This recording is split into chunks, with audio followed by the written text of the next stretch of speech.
And these digital IDs, using health as the pretext, are a tool of mass surveillance and totalitarian control. For like the last couple of years, actually, I've been focused on the way that I have, as you know, my original ministry was to China, and the baby girls were being forcibly aborted there and confronting the Chinese Communist Party. And when I saw Chinese-style totalitarianism coming to the United States and the world through the World Health Organization and the United Nations, I founded Anti-Globalist International to combat this. And I've been very focused on this election, which there could not be a starker contrast between the Biden-Harris administration and Donald Trump, because Biden-Harris have been pushing the World Health Organization and the United Nations agendas, which can seriously abrogate our freedoms and our national sovereignty, our personal medical freedom. And Donald Trump withdrew us from the World Health Organization. So specifically, on June 1st of this year, I was in Geneva when the World Health Organization met, and they passed amendments to the international health regulations.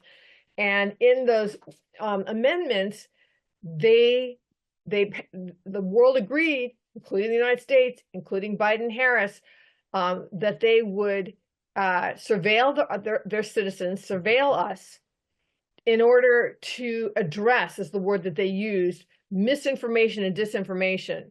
So what does that mean? That means censoring anything that disagrees with the opinion of the World Health Organization or the CDC, and then also instituting mandatory IDs for every human being on Earth.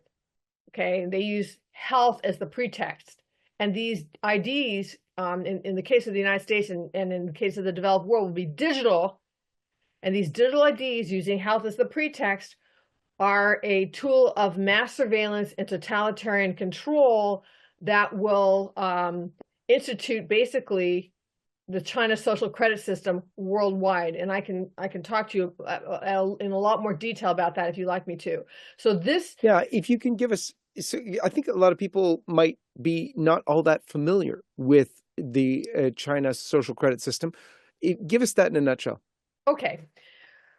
So in China, they have the technology, and a lot of that technology comes from the United States. We also have the technology, but what they do is they surveil everyone in every aspect of their lives. And it's all centralized on a centralized database on a person's phone. So what they have there is facial recognition, so they know what you look like, real-time geolocation, so they know where you are, they know where you live, they know where you work. They track your internet spending history, your internet search history. You can tell so much about a person by what they search for on the internet, what they're thinking about, their social media posts, all of their online transactions. Then they surveil everything. Like they want you to do something every night called Xi Jinping Thought, which is a brainwashing, app that you have to listen to what Xi Jinping thinks and then answer questions. And if you don't, you get dinged. Okay. Anyway, then your criminal history, your medical history, everything's on there, right? So then they use all of that to come up with a score of how compliant of a Chinese communist sheep you are. If you always obey them, if you get all your vaccinations, then you can get a high score, which will enable you to lead what looks like a normal life. But if you don't do things like, if you don't get vaccinated, of course, in China, they'll just drag you out and throw you into quarantine and force you to be vaccinated. You might never be heard from again. Okay. But if you defy them in any way, if you post something on social media that criticizes the government, your score will go down.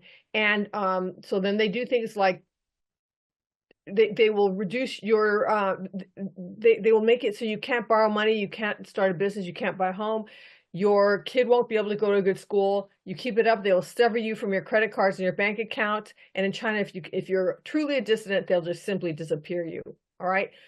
When I saw the vaccine passport coming early in COVID, I understood that vaccine passport could serve as the same platform for the China social credit system.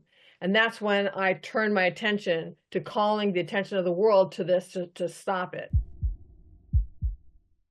Aloha everyone, this is Jason Jones for LifeSite News. We hope you enjoyed this video. For more content like this, check the link in the description. You can also connect with us on social media to stay up to date with the latest news on life, faith, family, and freedom. Thanks for watching, and may God bless you.